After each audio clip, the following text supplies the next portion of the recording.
വേദിയിലും സദസ്സിലുമുള്ള ഗുരുജനങ്ങളെ, ഭാവിയുടെ വാഗ്ദാനങ്ങളാകാൻ പോകുന്ന മീഡിയ പേഴ്സൺസിനെ നിങ്ങളെ അഭിവാദ്യം ചെയ്തുകൊണ്ട് ഞാൻ തുടങ്ങട്ടെ. പറയുവരെ കേൾക്കാമോ? കേൾക്കാം.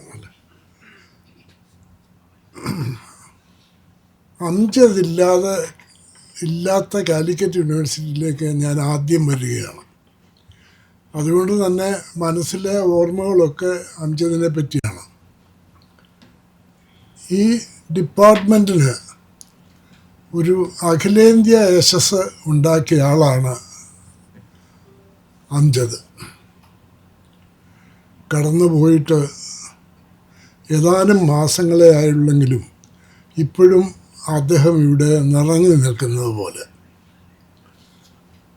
ഞാൻ അദ്ദേഹത്തിൻ്റെ മുമ്പിൽ തലകുനിച്ചുകൊണ്ട് ആരംഭിക്കട്ടെ. എനിക്ക് പോകേണ്ട ട്രെയിൻ കിട്ടണമെന്നുണ്ടെങ്കിൽ 3 മണിക്ക് ഇവിടെ നിന്ന് ഇറങ്ങേണ്ടതുകൊണ്ട് എൻ്റെ കയ്യിലുള്ള സമയം വളരെ കുറവാണ്. ഞാനതുകൊണ്ട് വിഷയത്തിലേക്ക് തന്നെ കടക്കട്ടെ.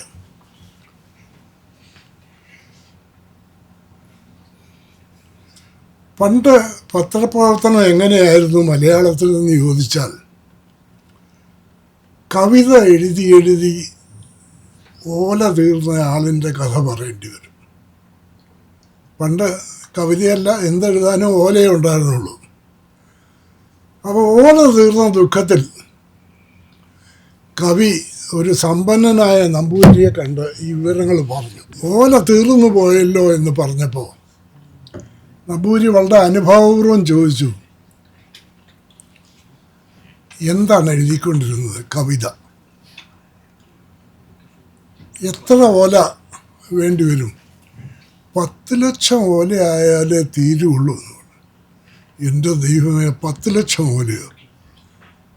അപ്പോൾ അദ്ദേഹം ചോദിച്ചു, കവിത സ്വന്തം കവിത തന്നെയാണോ അതോ മറ്റുള്ളവരുടെ കവിതയൂടെ അതിൽ പകർത്തുന്നുണ്ടോ എന്ന് ചോദിച്ചു. അപ്പോൾ പറഞ്ഞു, ഒരു വരി എടുത്തിട്ടുണ്ട്. അതാരുടെയാണെന്ന് ചോദിച്ചപ്പോൾ നമ്മുടെ എഴുത്തച്ഛൻ്റെയാണ്. അതേത് വരിയാ? ഒന്നുകൊണ്ടറിയണം രണ്ടിൻ്റെ ബലാബലം. എന്നിട്ട് അവിടെ തുടങ്ങിയിട്ട് ഞാനിപ്പോൾ എഴുതിക്കൊണ്ടിരിക്കുന്നത് 4,10,000 കൊണ്ടറിയണം 4,11,001 ബലം. അപ്പം അങ്ങനെ അദ്ദേഹം അങ്ങനെ പൊയ്ക്കൊണ്ടിരിക്കുക. ഇത് 10 ലക്ഷത്തിൽ വരെ എത്തണം പുള്ളി. ഇതായിരുന്നു മലയാളത്തിലെ പത്രപ്രവർത്തനത്തിൻ്റെ പണ്ടത്തെ സ്ഥിതി. ഗതാനുഗതികത്വം ഇന്നലെ വായിച്ച വാർത്ത പോലെ തന്നെയുള്ള വാർത്ത, അതിനപ്പുറമൊന്നുമില്ല, തട്ടം മാറുകയൊന്നുമില്ല. അത് പിന്നീട് കുറേ പത്രപ്രവർത്തകർ ചേർന്ന് നമുക്കിങ്ങനെ പോയാൽ പോരാ, കുറച്ചുകൂടെ വ്യത്യാസം വരുത്തണം. അപ്പോൾ പണ്ട് നടന്നു കഴിഞ്ഞത് മാത്രമായിരുന്നു വാർത്ത. എന്തെങ്കിലും ഒരു സംഭവം ഉണ്ടാവണം, സംഭവം ഉണ്ടാകുമ്പോൾ റിപ്പോർട്ട് ചെയ്യും. അതുപോരാ, നാളെ ഇങ്ങനൊരു സംഭവം ഉണ്ടാകാനിടയുണ്ട്, ഇതിൻ്റെ തുടർച്ച നാളെ ഇങ്ങനെയായിരിക്കും എന്ന് പ്രവചിക്കുന്നതും വാർത്തയാണെന്ന് കണ്ടു. പണ്ടൊക്കെ നേന്ത്രവാഴ കൊല്ലത്തിൽ ഒരു സീസണിൽ മാത്രമേ വിൽക്കുകയുള്ളായിരുന്നു,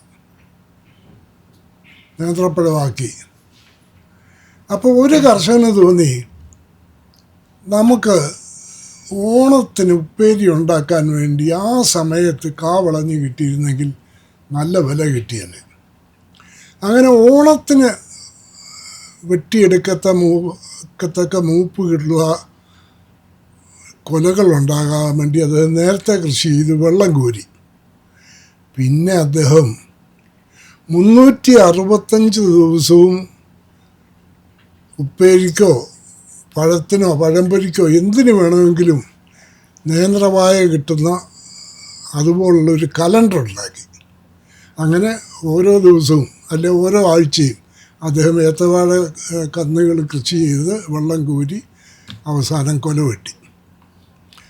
ഇത് മാങ്ങയുടെ കാര്യത്തിലും ഇങ്ങനെ തന്നെയായിരുന്നു. മാങ്ങ ഒരു സീസണിലെ പഴുത്ത് വരുള്ളൂ. പക്ഷെ ഒരു കർഷകന് തോന്നി ഈ പഴുത്തു വരുന്നതല്ലാതെ നമുക്ക് പിക്കിളുണ്ടാക്കാൻ വേണ്ടി ഇവനെ ഒന്ന് ഡൈവേർട്ട് ചെയ്താൽ എന്താ തോന്നി.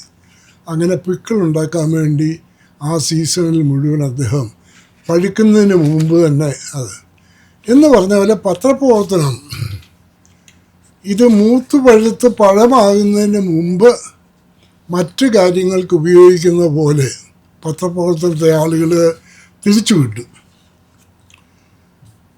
പണ്ട് പത്രത്തിന് ഏജൻസി ഇല്ലായിരുന്നു. ഏജൻറ്റുമാരെന്ന് പറയുന്നൊരു കൂട്ടരേ ഇല്ല. പത്രം ഒന്നിൽ തപാലിൽ വരുത്തണം, അല്ല നേരിട്ട് വാങ്ങണം. അന്ന് കോട്ടയം പബ്ലിക് ലൈബ്രറിയിൽ ഓരോ പത്രവും 4 കോപ്പി മേടിക്കുമായിരുന്നു. 4 കോപ്പി മേടിച്ചിട്ട് അവിടുത്തെ ഒരു പ്യൂൺ ഇത് 4 പേരുടെ വീട്ടിൽ കൊണ്ടുപോയി കൊടുക്കും. 1 മണിക്കൂർ കഴിഞ്ഞ് അങ്ങനെ അവിടെ ചെന്ന് അത് മേടിച്ചിട്ട് വേറെ 4 മെമ്പേഴ്സിൻ്റെ വീട്ടിലെത്തിക്കും. പിന്നെ വേറെ 4 മെമ്പേഴ്സ്. അങ്ങനെ 10 പത്രമുണ്ടെങ്കിൽ 40 പേരുടെ വീട്ടിൽ ഒരേ സമയം വായിക്കും. 1 മണിക്കൂർ കഴിയുമ്പോൾ വേറെ 40 പേര്. അപ്പം അങ്ങനെയാണ് പത്രത്തിൻ്റെ വായനാശീലം രൂപപ്പെട്ടു വന്നത്. ഇത് പിന്നീട് കോട്ടയത്ത് CMS കോളേജിൻ്റെ പ്രിൻസിപ്പലായിരുന്ന ഒരു ഡോക്ടർ ജോർജ് എം തോമസ്, അദ്ദേഹത്തിൻ്റെ ആത്മകഥയിൽ പറയുന്നൊരു കാര്യമുണ്ട്. പത്രം ഇങ്ങനെ പ്യൂൺ വശം കൊടുത്തയക്കുക എന്ന് പറഞ്ഞാൽ വളരെ എക്സ്പെൻസീവായ ഒരു ഏർപ്പാടാണല്ലോ. ഒരു പ്യൂൺ പോലെ 5-8 പ്യൂൺസൊക്കെ വേണം. അതുകൊണ്ട് അദ്ദേഹം തൻ്റെ വീടിന് ചുറ്റുമുള്ള ഒരു 10-20 പേരെ ചേർത്ത് ഒരു ഗ്രൂപ്പ് ഉണ്ടാക്കി. ഓരോരുത്തരോടും പറഞ്ഞു, നിങ്ങൾ മനോരമ മേടിക്കണം, നിങ്ങൾ മാതൃഭൂമി മേടിക്കണം, നിങ്ങൾ കേരളമൂതി മേടിക്കണം. അങ്ങനെ പല പത്രങ്ങൾ മേടിക്കുക. അദ്ദേഹം തൻ്റെ വായന കഴിയുമ്പോൾ ഈ പത്രം ആ 20 വീടുകളും ചേർത്ത് കപ്പിയും കയറും കൊണ്ട് ഉള്ള ഒരു നെറ്റ്വർക്കിങ് പുള്ളി ഉണ്ടാക്കി. ഇവിടെ നിന്നൊരു കയറ് ആ കപ്പിയിലൂടെ ഒരു വീട്ടിൽ അടുത്ത വീട്ടിലെ കപ്പിയിലൂടെ ഇങ്ങനെ കയറി. ഇദ്ദേഹത്തിൻ്റെ വായന കഴിയുമ്പോൾ പത്രം എടുത്ത് അതിൽ ക്ലിപ്പ് ചെയ്തിട്ട് കയറിലൊന്ന് വലിക്കും. അപ്പോൾ അടുത്ത വീട്ടിൽ ഈ പത്രം ചെല്ലും. അവിടുത്തെ ആൾ അദ്ദേഹം വായിച്ച പത്രം അതിലെടുത്ത് ക്ലിപ്പ് ചെയ്യും. അങ്ങനെ ഈ 20 പത്രവും ആ ഗ്രൂപ്പിൽപ്പെട്ട എല്ലാവർക്കും വായിക്കാനുള്ളൊരു സംവിധാനം. അപ്പം ഞാൻ ചിന്തിച്ചതിന് എന്തൊരു ഭയങ്കര നെറ്റ്വർക്കിംഗ് അദ്ദേഹം ചെയ്തത്. അതായത് ഏജൻറ്റും ഒന്നും ഇല്ലാത്തൊരു കാലത്ത് ഒരു പത്രത്തിൻ്റെ കാശ് മുടക്കിയിട്ട് 20 പത്രം വായിക്കാനുള്ള ഒരു സംവിധാനം. ഇന്ന് നമുക്ക് ലഭ്യമായ വിവരങ്ങൾ വെച്ചാൽ 178 വർഷത്തെ പാരമ്പര്യമാണ് മലയാള പത്രപ്രവർത്തനത്തിനുള്ളത്. അത് നിങ്ങൾക്കെല്ലാവർക്കും അറിയാവുന്ന പോലെ തന്നെ ഹെർമൻ ഗുണ്ടറിൻ്റെ കാലത്ത് തുടങ്ങി. അദ്ദേഹത്തിൻ്റെ നേതൃത്വത്തിൽ, അദ്ദേഹം പത്രാധിപരായിരുന്നൊന്നും അതിൽ പത്രാധിപരാരെന്ന് പറയുന്നില്ല, പക്ഷെ അദ്ദേഹമായിരുന്നു അതിൻ്റെ പിന്നിൽ നമുക്കറിയാം. അങ്ങനെ 1847 അതായത് ഇന്ത്യ സ്വതന്ത്രമാകുന്നതിന് കൃത്യം 100 വർഷം മുമ്പ് മലയാളത്തിലെ ആദ്യത്തെ പത്രം അവിടെ നിന്ന് ആരംഭിച്ചു. രാജ്യസമാചാരം 8 പേജേ ഉള്ളൂ, 6 പേജേ ഉള്ളൂ. ഡിമൈ 8-1 വലിപ്പത്തിൽ 6 പേജുള്ള പത്രവുമായി അദ്ദേഹം മുന്നോട്ട് പോയിക്കൊണ്ടിരുന്നപ്പോൾ അത് സൗജന്യ വിതരണമാണെന്നാണോ സങ്കല്പം, കാരണം അതിന് വില ഇട്ടിട്ടില്ല. പിന്നെ രാജ്യസമാചാരം എന്ന് പറഞ്ഞാൽ അതിനകത്തെ രാജ്യവാർത്തകൾ എന്ന് പറഞ്ഞാൽ നമ്മുടെ നാട്ടുരാജ്യത്തിൻ്റെ വാർത്തയല്ല, സ്വർഗരാജ്യത്തിൻ്റെ വാർത്തകളാണ്. മിഷനറി ഒരു വെഞ്ചറായിരുന്നത്. പക്ഷെ അത് കഴിഞ്ഞ് രണ്ടാമത്തെ പത്രം വന്നപ്പോൾ അതിന് കുറേ കൂടെ പൊതുവിജ്ഞാനം അതിൽ വന്നു തുടങ്ങി. അതും തലശ്ശേരിയിലെ ഇല്ലിക്കുന്നുണ്ട്. ഇതെല്ലാം നിങ്ങൾ ജേർണലിസം ക്ലാസ്സിൽ പഠിച്ചിട്ടുണ്ടോ? എന്നാൽ ഇത് രണ്ടും കഴിഞ്ഞ് മൂന്നാമത് കോട്ടയത്ത് തുടങ്ങിയത് അതുവരെയുള്ളതെല്ലാം കല്ലച്ചിലെഴുതുന്ന, നമ്മൾ ഹാൻഡ് റൈറ്റിങ്ങിൽ ഇങ്ങനെ എഴുതി അതിൻ്റെ കോപ്പി എടുത്തിട്ട് സംവിധാനം ചെയ്ത് കൊടുക്കുന്ന ഒരിതാണ് അന്നത്തെ ലിത്തോഗ്രാഫ് എന്ന് പറയുന്നത്. എന്നാൽ കോട്ടയത്ത് തുടങ്ങിയത് ബെഞ്ചമിൻ ബെയ്ലിയ സ്വന്തമായി ആരംഭിച്ച പ്രസ്സിൽ സ്വന്തമായി രൂപകൽപ്പന ചെയ്ത അക്ഷരങ്ങൾ വെച്ചിട്ട് പെറുക്കി മാറ്റാവുന്ന അക്ഷരങ്ങൾ കൊണ്ട് അച്ചടിക്കുന്ന ആദ്യത്തെ പത്രം കോട്ടയത്താണ് തുടങ്ങിയത്. അത് കഴിഞ്ഞ് നാലാമത്തെ പത്രമായപ്പോൾ അത് CMS കോളേജിൻ്റെ മാഗസിനാണ്. അന്ന് കോളേജ് മാഗസിൻ എന്ന് പറഞ്ഞാൽ കൊല്ലത്തിലൊരിക്കലല്ല, 3 തവണ 4 തവണ ഒരു കൊല്ലത്തിലുണ്ടാവും.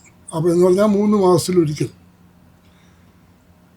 ആ വിദ്യാസംഗ്രഹം എന്ന് പറയുന്ന നാലാമത്തെ പത്രത്തിൻ്റെ പ്രാധാന്യം എന്താണെന്ന് വെച്ചാൽ, ഏബ്രഹാം ലിങ്കൺ വെടിയേറ്റ് മരിച്ചു എന്നുള്ള വാർത്ത കേരളീയരെ ആദ്യമായി അറിയിച്ചത് ഈ വിദ്യാസംഗ്രഹമാണ്.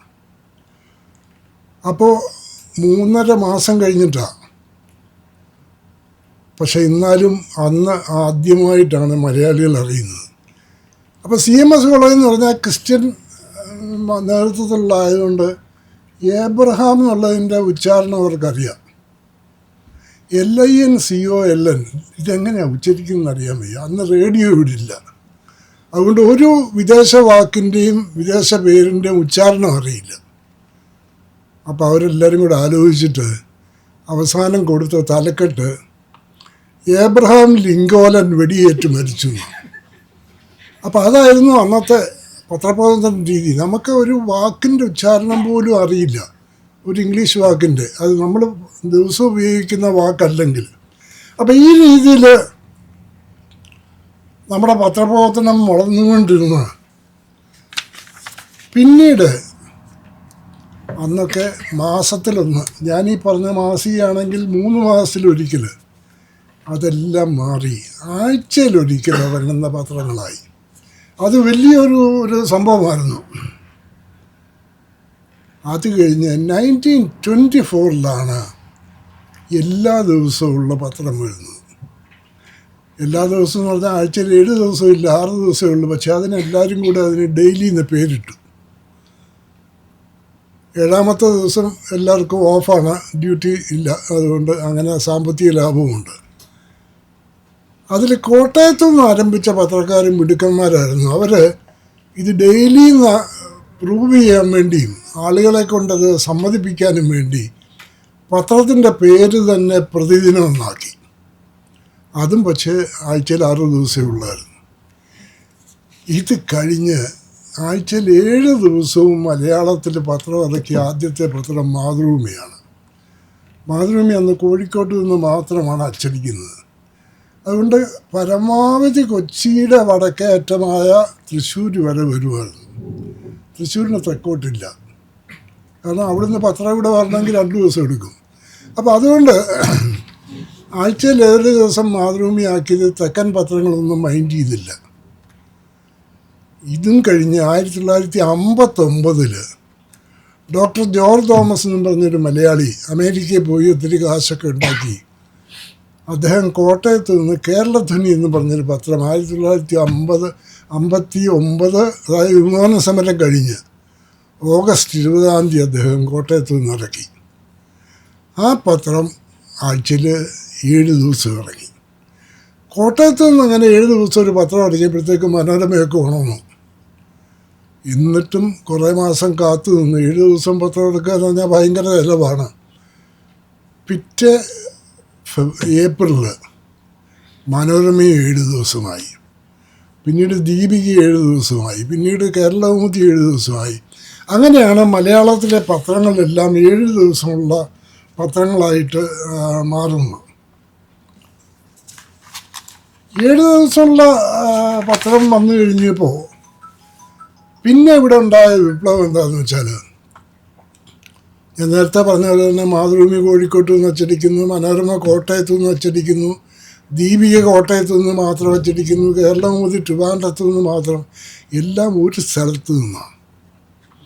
ഒന്നിലേറെ സ്ഥലത്ത് നിന്ന് ഒരേ സമയം ഒരു പത്രം അച്ചടിക്കുക എന്നുള്ളത് ആദ്യമായിട്ട് ചെയ്തത് മാതൃഭൂമിയാണ്.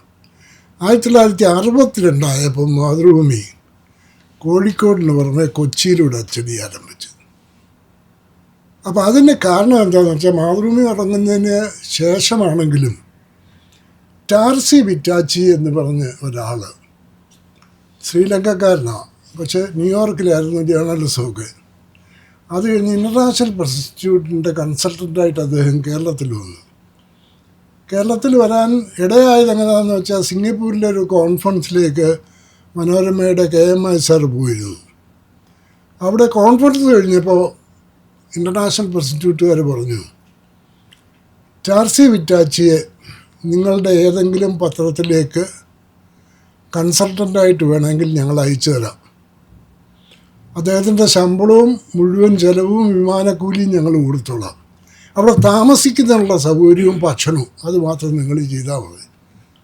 അപ്പോൾ KMI സാർ പറയുന്ന മനോരമ വിചാരിച്ച ഒരു 5000 രൂപ കൂടി ഉണ്ടാക്കാൻ നിവൃത്തിയില്ലാത്ത കാലമാണ്. ഇത് ഹിന്ദുവോ ടൈംസ് ഓഫ് ഇന്ത്യയോ മറ്റോ അദ്ദേഹത്തെ ക്ഷണിച്ചോളൂ എന്ന് വിചാരിച്ചു. പക്ഷെ ആരും ക്ഷണിച്ചില്ല. ആരും ക്ഷണിക്കാതായപ്പോൾ KMI എഴുന്നേറ്റ് പറഞ്ഞു, I will take him to Kerala. അങ്ങനെ ടാർസി വിറ്റാച്ചി 1962 കേരളത്തിൽ വന്നു. കേരളത്തിൽ വന്നപ്പോൾ KMI വേണമെങ്കിൽ ഇദ്ദേഹത്തെ മനോരമയിലെ പത്രപ്രവർത്തകരെ പരിശീലിപ്പിക്കാൻ മാത്രമായിട്ട് ഉപയോഗിക്കാറുള്ളൂ. കാരണം അദ്ദേഹമാണല്ലോ ക്ഷണിച്ചു വിളിച്ചുകൊണ്ട് വന്നത്. പക്ഷെ അദ്ദേഹം കേരളത്തിലെ എല്ലാ പത്രങ്ങളെയും പങ്കെടുപ്പിക്കാൻ തീരുമാനിച്ചു. അത് KMI മനോരമയ്ക്ക് ചെയ്ത ഏറ്റവും വലിയൊരു സേവനമായിട്ടാണ് ഞാൻ കാണുന്നത്. കാരണം മനോരമ മാത്രം നന്നായി, മനോരമ വലിയ പത്രമായിരുന്നെങ്കിൽ റഷ്യയിലെ ഇസ്വസ്റ്റിയായിക്കും പ്രാവ്തായിക്കും ഒക്കെ സംഭവിച്ചതുപോലെ സംഭവിച്ചതന്നെ. കാരണം കുത്തക പത്രങ്ങളായി കഴിയുമ്പോൾ കുറേ നാൾ കഴിയുമ്പോൾ അതിൻ്റെ ക്വാളിറ്റി പോകും. നേരെ മറിച്ച് എല്ലാ പത്രങ്ങളും മിടുക്കന്മാരാണെങ്കിൽ, പരസ്പരമുള്ള മത്സരം വളരെ രൂക്ഷമാണെങ്കിൽ എല്ലാ പത്രവും നന്നാവും. അപ്പം അങ്ങനെയുള്ളൊരു കോമ്പറ്റീറ്റീവ് സ്പിരിറ്റ് കേരളത്തിലേക്ക് കൊണ്ടുവന്നു എന്നുള്ളതാണ് KMI ആ ഒരു നടപടിയിലൂടെ സാധിച്ചത്. ടാർസി വിറ്റാച്ചി വന്നു. ഒരാഴ്ച കോട്ടയത്ത് ഈ മറ്റു പത്രങ്ങളിലെ ആളുകളെ പരിശീലിപ്പിച്ചു. അതിൽ കോഴിക്കോട്ട് ചന്ദ്രികയിൽ നിന്ന് വന്നത് UA ബീരാൻ എന്നും പറഞ്ഞ് പിന്നെ മന്ത്രിയായ ആളാണ്. അദ്ദേഹം അന്ന് രാഷ്ട്രീയത്തിലൊന്നും ഇല്ലായിരുന്നു. മാതൃഭൂമിയിൽ നിന്ന് വന്നത് മാതൃഭൂമിയുടെ കൊച്ചിയിലെ ന്യൂസ് എഡിറ്ററാണ് മേനോൻ. മലയാള രാജ്യത്തിൽ നിന്ന് അതിൻ്റെ ഉടമസ്ഥന്മാരിലൊരാളായ ചന്ദ്രശേഖരൻ നായരായിരുന്നു. അപ്പോൾ ഇവരെല്ലാം കൂടെ വന്ന് ഒരാഴ്ച എല്ലാം പ്രവർത്തിച്ചു കഴിഞ്ഞുണ്ടേ അന്ന് മനോരമയ്ക്ക് ഉടമസ്ഥന്മാർക്ക് ആഫീസിൽ വരാനും രാത്രി വല്ല പത്രക്കെട്ട് എവിടെയെങ്കിലും തടസ്സപ്പെട്ടാൽ അടിയന്തരമായിട്ട് എത്തിക്കാനും എല്ലാം കൂടെ ഒറ്റ കാറുള്ള കാലമാണ്. ആ കാറ് ടാർസിക്ക് വിട്ടുകൊടുത്തിട്ട് KMI പറഞ്ഞു, ഈ പരിശീലനത്തിന് വന്ന എല്ലാവരുടെയും പത്ര ആഫീസിൽ ഓരോ ദിവസം ചിലവഴിക്കുക. അങ്ങനെ കാറും കൊടുത്തു വിട്ടു. അതിൽ എല്ലാ പത്രത്തിലും അദ്ദേഹം ജോലി ചെയ്തു, ഒരെണ്ണത്തിലൊഴിച്ച്. അവിടെ ചെന്നപ്പോൾ എൻ്റെ പത്രാധിപർ പറഞ്ഞു, ഞങ്ങളിപ്പോൾ അത്യാവശ്യം നല്ലൊരു ഫോർമുലയിൽ വർക്ക് ചെയ്തുകൊണ്ടിരിക്കുകയാണ്, അത് അപ്സെറ്റ് ചെയ്യാൻ ഞങ്ങൾ ആഗ്രഹിക്കുന്നില്ല. അതുകൊണ്ട് ഇന്നത്തെ ദിവസം കൂടെ താങ്കൾ വേറെ ഏതെങ്കിലും പത്രത്തിൽ പോയി പ്രവർത്തിച്ചോ, ഇവിടെ പ്രവർത്തിക്കേണ്ടെന്ന് പറഞ്ഞ് വിട്ടു. ആ പത്രത്തിൻ്റെ ഇന്നത്തെ സ്ഥിതി കാണുമ്പോൾ നമുക്ക് സഹതാപം തോന്നും. അങ്ങനെ ബാക്കിയുള്ള 10-15 പത്രത്തിൽ ടാർസി പ്രവർത്തിച്ചു. അപ്പോൾ ടാർസി കൊടുത്ത ഉപദേശങ്ങളിലൊന്ന്, ഒരു എഡിഷനുമായിട്ട് സർവൈവ് ചെയ്യാൻ നിങ്ങൾ ശ്രമിക്കരുത്, ഒന്നിലേറെ എഡിഷൻ വേണം. ഉദാഹരണത്തിന് മാതൃഭൂമി കോഴിക്കോട്ട് നിന്ന് കൊച്ചി വരെ വന്നു. മനോരമ ഇതുപോലെ കോട്ടയത്തു നിന്ന് വേറെ എവിടെയെങ്കിലും ഒരിടത്തൂടെ തുടങ്ങണം, കേരളമതി തുടങ്ങണം. മലയാള രാജ്യം ഓരോ പത്രവും ഇങ്ങനെ പുതിയ പുതിയ സ്ഥലങ്ങളിൽ കൂടെ അച്ചടിച്ച്. അപ്പം മാതൃഭൂമി കോഴിക്കോട്ട് നിന്ന് മാത്രം അച്ചടിച്ചുകൊണ്ടിരുന്ന കാലത്തെ സ്ഥിതി എന്താണെന്ന് വെച്ചാൽ, രാത്രി 12 മണിക്ക് പത്രം അടിച്ചു കഴിയുമ്പം തെക്കോട്ടുള്ള ട്രെയിനെല്ലാം പോയി കഴിയും. പിന്നെ പിറ്റേ പകലത്തെ ഏതെങ്കിലും ഒരു ട്രെയിനിൽ തിരുവനന്തപുരത്തേക്ക് അയക്കുക. തിരുവനന്തപുരത്ത് വൈകുന്നേരം ചെല്ലും. പിന്നെ അന്ന് വിതരണം നടക്കുകയില്ല. 3-ാം ദിവസമായിരുന്നു മാതൃഭൂമി ട്രിവാൻഡ്രത്ത് വിതരണം ചെയ്തുകൊണ്ടിരുന്നത്. അത് മാറ്റിയെടുക്കാൻ കഴിഞ്ഞു എന്നുള്ളതാണ് കൊച്ചിയിൽ വന്നപ്പോൾ ഉണ്ടായ വ്യത്യാസം. പിറ്റേ ദിവസം തന്നെ വിതരണം നടക്കാൻ. മനോരമയ്ക്ക് അന്ന് പുതിയൊരു സ്ഥലത്ത് നിന്ന് അച്ചടിക്കാനുള്ള സാമ്പത്തിക ശേഷി ഇല്ലാത്തതുകൊണ്ട് ടാർസി കൊടുത്ത 2ാമത്തെ ഉപദേശം മനോരമ സ്വീകരിച്ചു. 2ാമത്തെ ഉപദേശം എന്താണെന്ന് വെച്ചാൽ, അദ്ദേഹം പറഞ്ഞു, കേരളത്തിന് അന്ന് 9 ജില്ലകളേ ഉള്ളൂ. ഈ 9 ജില്ലയിലെയും പ്രാദേശിക വാർത്ത എല്ലായിടത്തും അറിയേണ്ട കാര്യമൊന്നുമല്ല. ഉദാഹരണത്തിന് കാസർഗോഡ് വായനശാല വാർഷികം മറ്റന്നാൾ നടക്കുമെന്നുള്ള വാർത്ത തിരുവനന്തപുരത്ത് അറിയേണ്ട ഒരു കാര്യമില്ല. അത് കാസർഗോട്ടുകാരെ മാത്രം അറിഞ്ഞാൽ മതി. കാരണം തിരുവനന്തപുരത്തുകാർക്ക് അവരുടെ അവിടുത്തെ വായനശാലയുടെ വാർഷികം എന്താണെന്നറിയാൻ താല്പര്യമുണ്ട്. കൊച്ചിക്കാർക്ക് അതുപോലെ കൊച്ചിയിലെ വായനശാല വാർഷികം. അപ്പം നിങ്ങൾ കേരളത്തിൻ്റെ 9 ജില്ലകളെ 9 പേജുകളായിട്ട് സങ്കല്പിച്ച് ഓരോ പേജിലും അതത് സ്ഥലത്തെ പ്രാദേശിക വാർത്തകൾ, അത് കൊച്ചി പത്രം അടിച്ചു കഴിഞ്ഞാൽ ഉടനെ തൃശ്ശൂരാണ് അടിക്കുന്നെങ്കിൽ അടുത്ത തൃശ്ശൂരിൻ്റെ പേജ് എടുത്ത് വെക്കുക. തൃശ്ശൂർ കഴിഞ്ഞ് കാസർഗോഡ് അടിക്കുന്നെങ്കിൽ കാസർഗോഡിൻ്റെ പേജ് വെച്ച് അടിക്കുക. അങ്ങനെ കേരളത്തിലെ പത്രത്തിൻ്റെ മൊത്തം സംഖ്യ 9 കുറച്ചുകൊണ്ട് ഓരോ പ്രാദേശിക എഡിഷൻ അത് മനോരമ പിറ്റേ ദിവസം തന്നെ സ്വീകരിച്ചു. കാരണം അതിന് ചിലവൊന്നുമില്ല. പക്ഷെ അങ്ങനെ ഇരുന്നപ്പോഴാണ് ഞാൻ മുമ്പേ പറഞ്ഞ പോലെ തന്നെ ഡോക്ടർ ജോൺ തോമസ് കോട്ടയത്ത് നിന്ന് എല്ലാ ദിവസവും ഉള്ളൊരു പത്രം ആരംഭിച്ചത്. അതൊക്കെ കൂടെ വന്നപ്പോൾ മനോരമയും എല്ലാ ദിവസവും പത്രം ആരംഭിക്കാൻ തീരുമാനിക്കുകയും ഈ എഡിഷൻസ് സക്സസ്ഫുള്ളി നടത്തുകയും പിന്നത്തെ ഘട്ടത്തിൽ മറ്റൊരു സ്ഥലത്തു നിന്നൊരു അച്ചടി ആരംഭിക്കാൻ തീരുമാനിക്കുകയും ചെയ്തു. അങ്ങനെയാണ് മനോരമ കോട്ടയത്ത് നിന്ന് കോഴിക്കോട്ടേക്ക് പോകുന്നത്. മാതൃഭൂമി കോഴിക്കോട്ട് നിന്ന് കോട്ടയത്തേക്ക് വരാതെ കൊച്ചിയിൽ വന്നത് ഒന്ന് കോട്ടയത്ത് വന്ന് മനോരമയെ നേരിട്ട് കൺഫ്രണ്ട് ചെയ്യേണ്ടതെന്ന് വിചാരിച്ചിട്ടാവാം. രണ്ടാമത് കൊച്ചി വലിയൊരു പട്ടണമായതുകൊണ്ടാവാം. പക്ഷെ ഞാൻ പറയുക, മാതൃഭൂമി അന്ന് പോകേണ്ടിയിരുന്നത് തിരുവനന്തപുരത്താണ്. കാരണം മാതൃഭൂമിയുടെ ഹെഡ് ക്വാർട്ടേഴ്സ് കോഴിക്കോട്ടായിരുന്ന കാലത്ത് അവരുടെ സ്റ്റേറ്റ് ക്യാപിറ്റൽ മദ്രാസായിരുന്നു. മദ്രാസിൽ സ്വന്തമായ പ്രോപ്പർട്ടിയും കെട്ടിടങ്ങളും ഉണ്ടായിരുന്ന ഒരു സ്ഥാപനമാണ് മാതൃഭൂമി. അത് കഴിഞ്ഞ ക്യാപിറ്റൽ ട്രിവാൻഡ്രത്തേക്ക് മാറ്റിയപ്പം യാതൊരു പിടിപാടും ഇല്ലാത്തൊരു സ്ഥലം.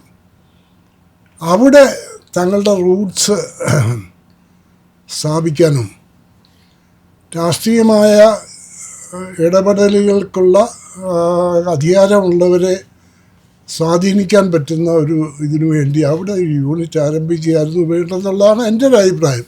പക്ഷേ കൊച്ചിയുടെ പൊട്ടൻഷ്യൽ അതിനെപ്പറ്റി ഞാൻ പിന്നീട് വർഷങ്ങൾക്ക് ശേഷം VM നായർ സാറ്, അദ്ദേഹം മാതൃഭൂമിയുടെ മാനേജിങ് ഡയറക്ടറാണ്, അദ്ദേഹം റിട്ടയർ ചെയ്തതിന് ശേഷം ഞാൻ സാറിനോട് ചോദിച്ചു, സാറന്ന് തിരുവനന്തപുരത്ത് പോകാതെ കൊച്ചിയിൽ വന്ന് അവസാനിപ്പിച്ചെന്താന്ന്. അപ്പോൾ VM നായർ പറഞ്ഞു, അദ്ദേഹത്തിൻ്റെ അല്പം വിക്കുണ്ടായിരുന്ന മാധവിക്കുട്ടിയുടെ ഫാദറാണ്, അല്പം വിക്കുണ്ടായിരുന്ന ആളാണ്.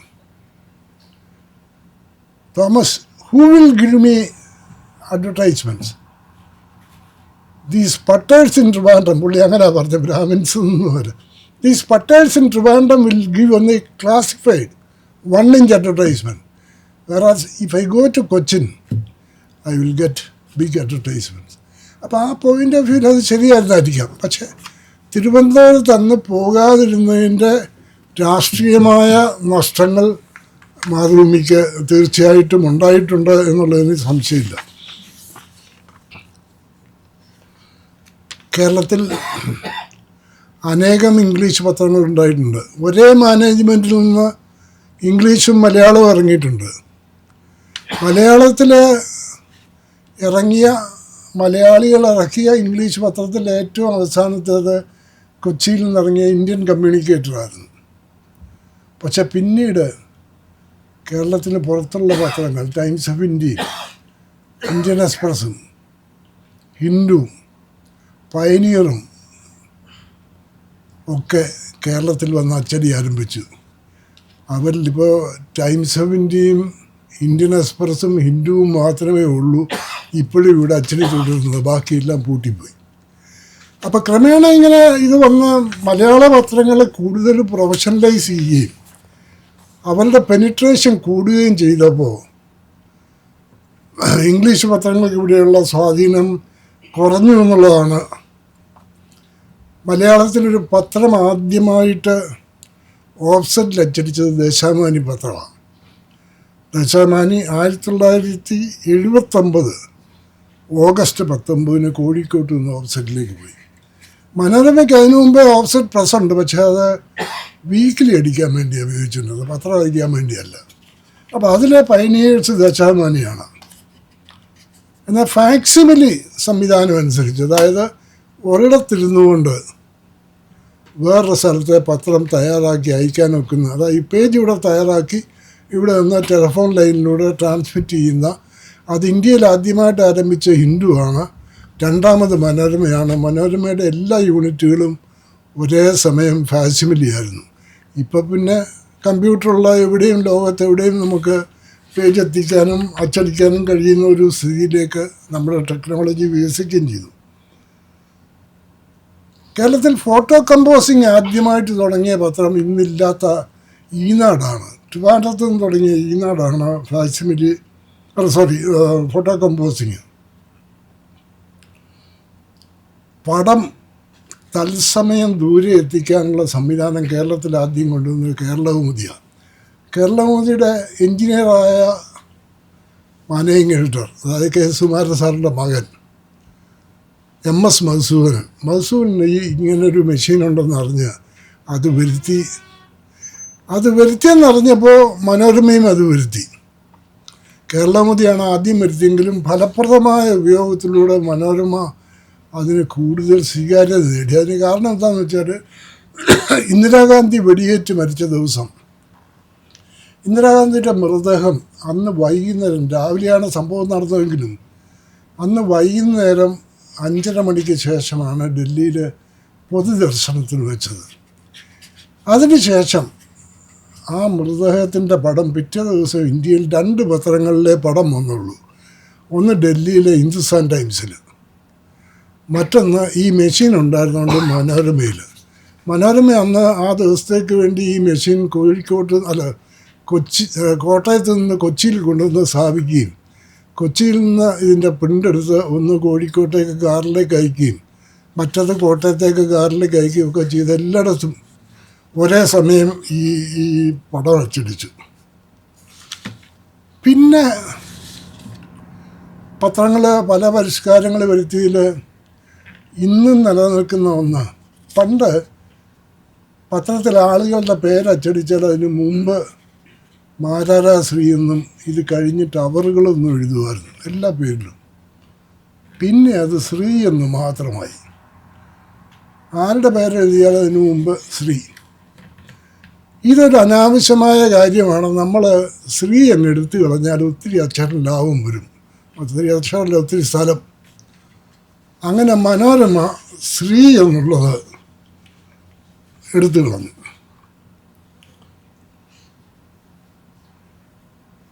1972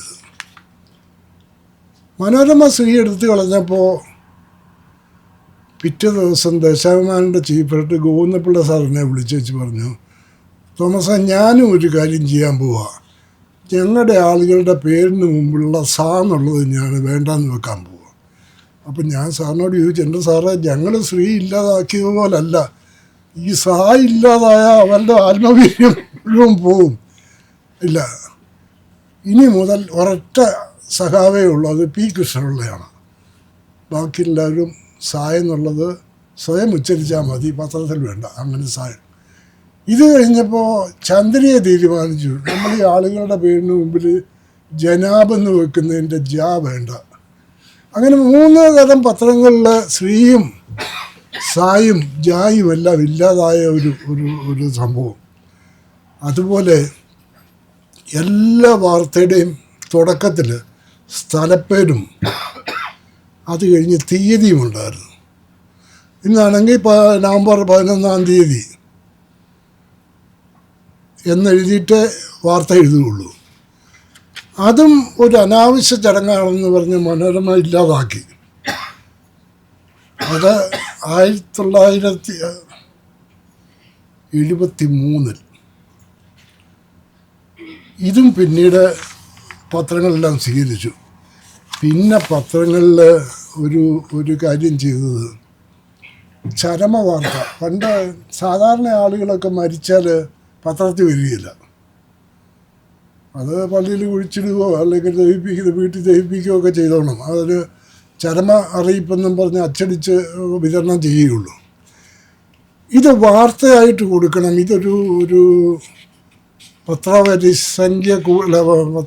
വരിക്കാർ കൂടാൻ ഇതൊരു ആവശ്യമാണ് എന്ന് തീരുമാനിച്ച് ആദ്യമായി ഈ മരണം റിപ്പോർട്ട് ചെയ്യാൻ തുടങ്ങി.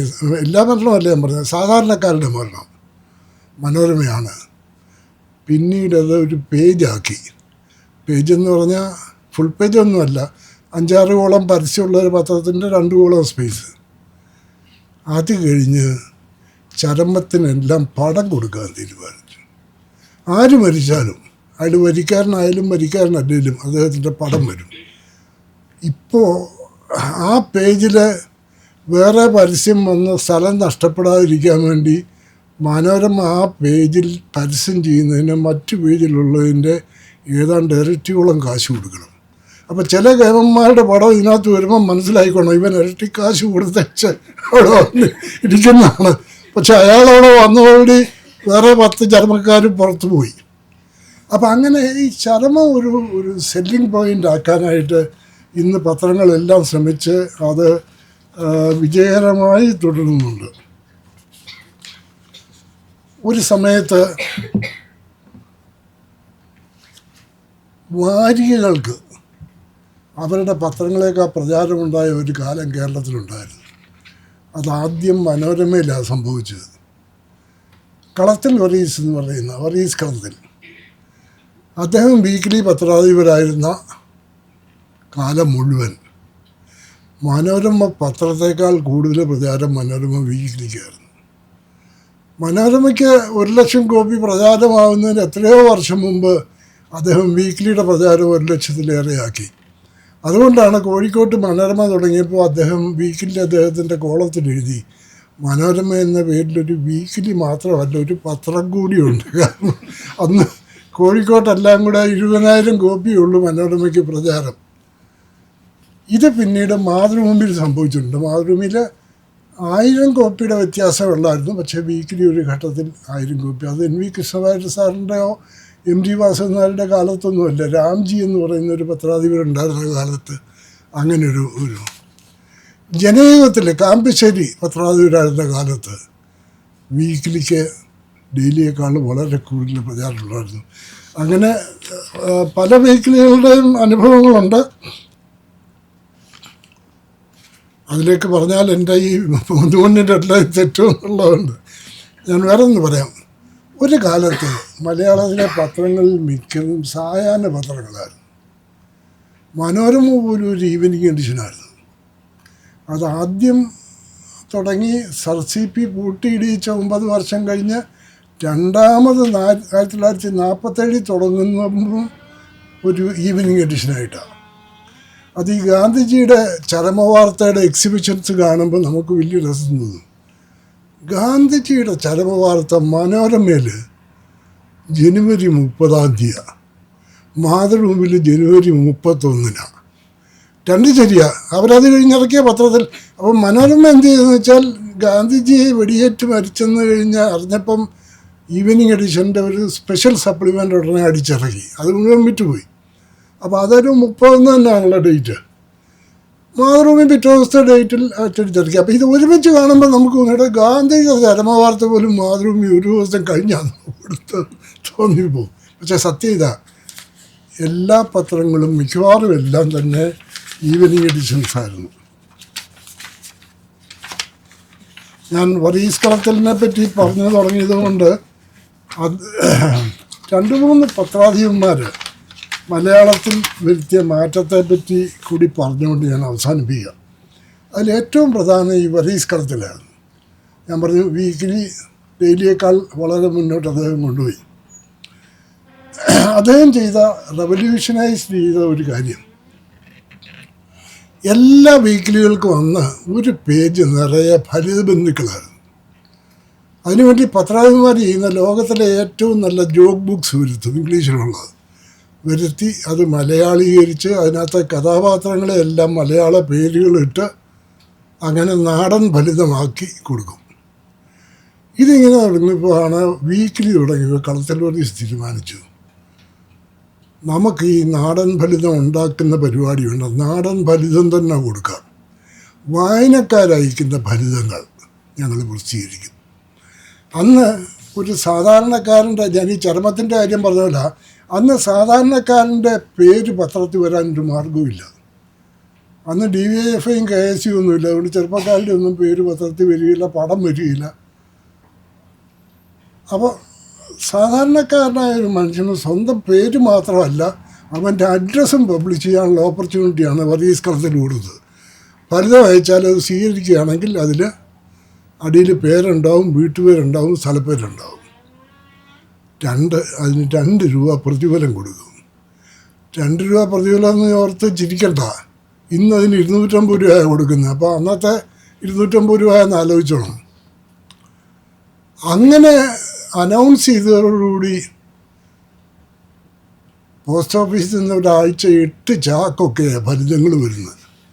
ചാക്കിൽ നിറച്ച് അത് അന്ന് ഡെലിവറി ഉണ്ട്, അതുകൊണ്ട് അവിടെ വെച്ചേക്കും. ആഴ്ചയിൽ ഒരിക്കലേ കൊടുത്തയക്കുള്ളൂ.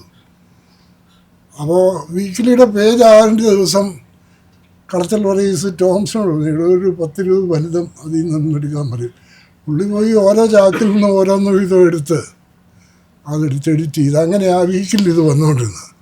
ഇത് കഴിഞ്ഞ് ടോംസ് വീണ്ടും പോയി ചാക്ക് പരിശോധിച്ചാൽ നല്ല ഫലിതങ്ങൾ കണ്ടെടുത്ത് പുള്ളി അത് ബോബനും മോളിയും ആക്കുമായിരുന്നു. അങ്ങനെ 2 പേർക്കും ലാഭക്കച്ചവടമായിട്ടുള്ള ഒരു പരിപാടിയായിരുന്നു. ഇതിങ്ങനെ സക്സസ്ഫുള്ളി പോയപ്പോൾ മറ്റെല്ലാ പത്രത്തിനകത്തും അവരുടെ പത്രാധിപർ തന്നെയാണ് ഈ ഫലിതം കണ്ടെത്തി ഇത് പേജ് തയ്യാറാക്കുന്നത്. ജനയുഗത്തിൽ കാമ്പിശ്ശേരി കരുണാകരന കാമ്പിശ്ശേരി നോക്കിയപ്പം തൻ്റെ വായനക്കാരും എല്ലാം മനോരമയുടെ ഫലിത പേജ് നോക്കിപ്പോയിരിക്കുക. പുള്ളിക്ക് അരിശം വന്നിട്ട് പുള്ളി പിറ്റേ ലക്കത്തിൽ ആദ്യത്തെ ഫലിതമായിട്ട് ഇങ്ങനൊരു ഫലിതം ചേർത്തു. ഈയിടെ പത്രാധിപർക്കൊരു ഫലിതം അയച്ചു. മടക്ക തപാലിൽ തിരിച്ചു വന്നു. കൂടെ ഒരു എഴുത്തുമുണ്ടായിരുന്നു. എഴുത്തിൽ പറഞ്ഞത് ഇങ്ങനെ: ഞങ്ങൾ 2 രൂപയുടെ ഫലിതമാണ് പ്രസിദ്ധീകരിക്കുന്നത്. ഇത് 2.5 രൂപയുടെ ആയതുകൊണ്ട് തിരിച്ചയക്കുന്നു.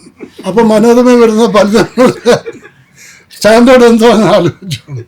അപ്പോൾ ആ ഫലിതം കൊടുത്തിട്ട് കാമ്പശ്ശേരി തലയറിഞ്ഞ് ചിരിച്ചെങ്കിലും വർഗീസ് കളത്തലിൻ്റെ പദ്ധതി മുന്നോട്ട് പോയി.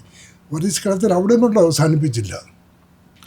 അന്നും ഡോക്ടർമാരെ കൊണ്ട് ലേഖനങ്ങൾ എഴുതിക്കുമായിരുന്നു. വർഗീസ് കളത്തിൽ ഡോക്ടർമാരെ കൊണ്ട് എഴുതിച്ചു, പക്ഷേ ഡോക്ടറുടെ ലേഖനമായിട്ടല്ല, വായനക്കാരുടെ സംശയങ്ങൾക്കുള്ള മറുപടിയായിട്ട്. അപ്പോൾ അതിലും വായനക്കാരൻ്റെ പേരാ കാര്യമായിട്ട് വരുന്നത്. സാറേ, ഇങ്ങനൊരു രോഗം നമുക്കുണ്ട്, അതിന് വല്ല ചികിത്സയുണ്ടോ എന്ന് ചോദിക്കുമ്പോൾ ഡോക്ടർ അതിന് മറുപടി പറയും. അപ്പോൾ അങ്ങനെ അദ്ദേഹം അടിസ്ഥാനപരമായിട്ട് വായനക്കാരനെ കൾട്ടിവേറ്റ് ചെയ്യാനായിട്ടുള്ള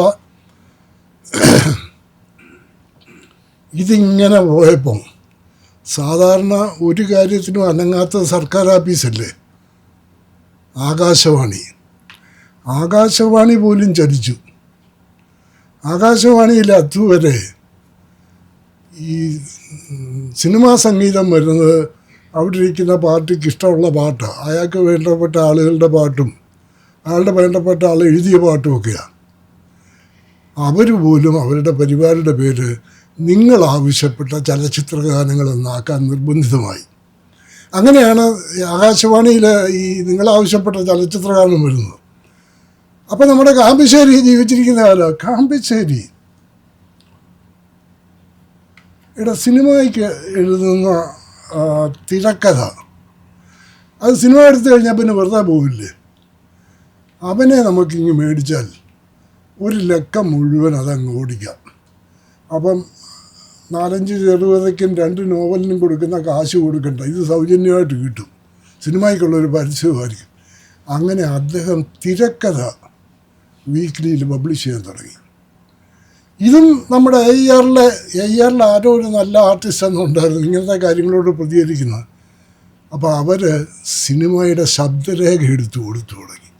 അപ്പോൾ ഇങ്ങനെ ഈ ഏത് കാര്യവും നമ്മളുടേതായ രീതിയിൽ ചിന്തിച്ച് അതൊരു നല്ല ആശയമായി മാറ്റാൻ കഴിഞ്ഞതുകൊണ്ടാണ് പത്രങ്ങൾ ഇന്ന് വരെ നിന്നത്. ഭാവിയിൽ നിലനിൽക്കണമെന്നുണ്ടെങ്കിലും അതിൽ ഇനിയും ജോലി ചെയ്യാനായിട്ട് പോകുന്ന നിങ്ങളെപ്പോലുള്ളവർ ഏത് മാധ്യമത്തിലായാലും ഇങ്ങനെയുള്ള ആശയങ്ങൾ ഏതിനും ആൻറ്റിസിപ്പേഷൻ എന്ന് പറയുന്ന 2 മിനിറ്റൂടെ ഏതിനും ഒരു ആൻറ്റിസിപ്പേഷൻ വേണം. മൊറാർജി ദേശായി, ഞങ്ങളൊക്കെ കോഴിക്കോട്ടുള്ള കാലത്താണ്. മൊറാർജി ദേശായി കോഴിക്കോട്ടൊരു പൊതുയോഗത്തിന് വരുന്നു. മൊറാർജി ദേശായി അതിന് 6 മാസം മുമ്പ് കാമരാജ് പദ്ധതി അനുസരിച്ച് രാജിവെക്കേണ്ടി വന്ന ആളാണ്. മന്ത്രിസ്ഥാനം പോയി. എങ്കിലും ദേശീയ നേതാക്കൾ കോഴിക്കോട്ട് വരുന്ന അപൂർവമായതുകൊണ്ട് ഇതിൻ്റെ ഒരു പടവും റിപ്പോർട്ടും കൊടുക്കണമെന്ന് ഞങ്ങൾക്ക് ആഗ്രഹം. അന്ന് കോട്ടയത്തു നിന്ന് മാത്രമാണ് മനോരമ പ്രസിദ്ധീകരിക്കുന്നത്. ഇവിടെ നിന്ന് രാത്രിയിൽ റിപ്പോർട്ട് അയച്ചാൽ അന്ന് വരികയില്ല. പടം അയച്ചാൽ 3-ാം ദിവസമേ വരുള്ളൂ. എന്നാൽ ആ 3-ാം ദിവസം വരുന്ന പടം വ്യത്യസ്തമായിരിക്കണമെന്ന് ഞങ്ങൾ ചെറുപ്പക്കാരായ കുറേ പേര് ആലോചിച്ചു. അതിന് ഫോട്ടോഗ്രാഫർ നാരായണൻ, സ്വന്തം ഫോട്ടോഗ്രാഫറില്ല, സ്റ്റുഡിയോ ഫോട്ടോഗ്രാഫറാണ് അന്ന് നാരായണനോട് പറഞ്ഞു. വെളുപ്പിന് 4-ന്റെ ട്രെയിനിൽ അദ്ദേഹം വരുന്നത്. ട്രെയിനിലെ കമ്പാർട്ട്മെൻറ്റ്, അദ്ദേഹത്തിൻ്റെ കമ്പാർട്ട്മെൻറ്റ് അതാണെന്ന് കണ്ടുപിടിച്ച് അത് വന്ന് നിൽക്കുന്നിടത്ത് കാത്തു നിൽക്കണം. വല്ല കോൺഗ്രസ്സുകാരനും മാലയിടാൻ വന്നിട്ടുണ്ടെങ്കിൽ മാലയിടുന്നതിൻ്റെ ഒക്കെ ഒരു സ്വീകരണത്തിൻ്റെ പടം എടുക്കാം. അവിടെ കോൺഗ്രസ്സുകാരെ ആരെയും കിട്ടിയില്ലെങ്കിൽ നേരെ എക്സിറ്റ് ഗേറ്റിൽ പോയി നിൽക്കണം.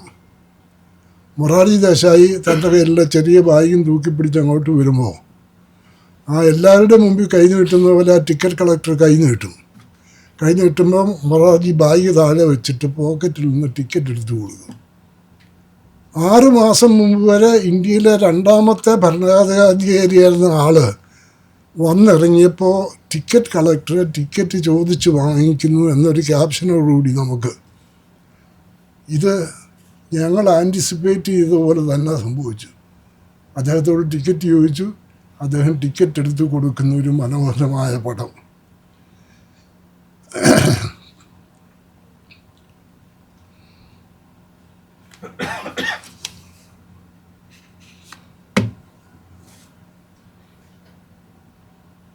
മാതൃഭൂമി ഇതിൽ ഒബിച്വറി, ഞാൻ പറഞ്ഞല്ലോ, ഒബിച്വറി ഒരു വലിയ സെല്ലിംഗ് പോയിട്ടായിട്ട് തീർത്തുന്നു. മാതൃഭൂമി കോട്ടയത്ത് നിന്ന് ആരംഭിക്കുന്നു. കോട്ടയത്ത് നിന്ന് ആരംഭിക്കുമ്പോൾ അവരെന്തായിരിക്കും അട്ടിമറി ചെയ്യാൻ പോകുന്നു മനോരമയെ ശരിയാക്കാൻ വേണ്ടി എന്ന് ഞങ്ങളെല്ലാം കൂടെ ഗവേഷണം ആരംഭിച്ച് അവസാനം ഒരു നിഗമനത്തെത്തി. അന്ന് ചരമ വാർത്തകളെ കൊടുക്കുള്ളൂ, പടം കൊടുക്കില്ല മനോരമ. മറ്റു പത്രങ്ങളും കൊടുക്കാറില്ല. മാതൃഭൂമി വരുമ്പോൾ അവർക്കിവിടെ ഏജൻറ്റുമാർ കുറവും കിട്ടുന്ന ചരമ വാർത്തകളുടെ സംഖ്യ കുറവും ആയതുകൊണ്ട് അവർ ചിലപ്പോൾ പടം കൊടുത്തേക്കും നമ്മളെ ശരിയാക്കാൻ വേണ്ടി. അതുകൊണ്ട് മനോരമ എന്ത് ചെയ്തു, മാതൃഭൂമി വരുന്നതിന് 3 മാസം മുമ്പ് തുറന്ന് വായനക്കാർക്ക് കൊടുത്തു. ഏത് പടം വന്നാലും നമ്മൾ സ്വീകരിക്കും. അപ്പം അങ്ങനെയാണ് മനോരമയിൽ ചരമപ്പടങ്ങൾ കൊടുക്കാൻ തീരുമാനിച്ചത്. ഫ്രീ ആയിട്ടല്ല, പരസ്യമായിട്ടുള്ള പറയുന്നുണ്ട്. അപ്പം ഇത് മനോരമ ഇങ്ങനെയൊക്കെ ചെയ്ത് മാതൃഭൂമി ഇവിടെ വന്ന് ആരംഭിച്ച് കുറേ നാൾ കഴിഞ്ഞപ്പോൾ എന്നോട് മാതൃഭൂമിയിലെ വേണുക്കുറുപ്പ്, എൻ്റെ സുഹൃത്താണ്, വേണുക്കുറുപ്പ് കോട്ടയത്ത് വന്നപ്പോൾ എന്നോട് ചോദിച്ചു, തോമസ്, ഞങ്ങൾ പത്രം തുടങ്ങിയാൽ ചരമത്തിൻ്റെ കൂടെ പടം കൊടുക്കുമെന്നുള്ള ഇൻഫർമേഷൻ നിങ്ങൾക്ക് എങ്ങനെയാണ് ലീക്ക് ചെയ്ത് കിട്ടിയത്? ഇതിലൊരു ലീക്കിങ്ങും ഇല്ല, നമ്മളുടെ ഒരു ആൻറ്റിസിപ്പേഷൻ മാത്രമാണ്. അങ്ങനെ ആൻറ്റിസിപ്പേറ്റ് ചെയ്യാൻ നിങ്ങൾക്കെല്ലാം കഴിയട്ടെ എന്ന് ആശംസിച്ചുകൊണ്ട് എന്നെ ഇതുവരെ കേട്ടുകൊണ്ടിരുന്ന എല്ലാവരോടും നന്ദി.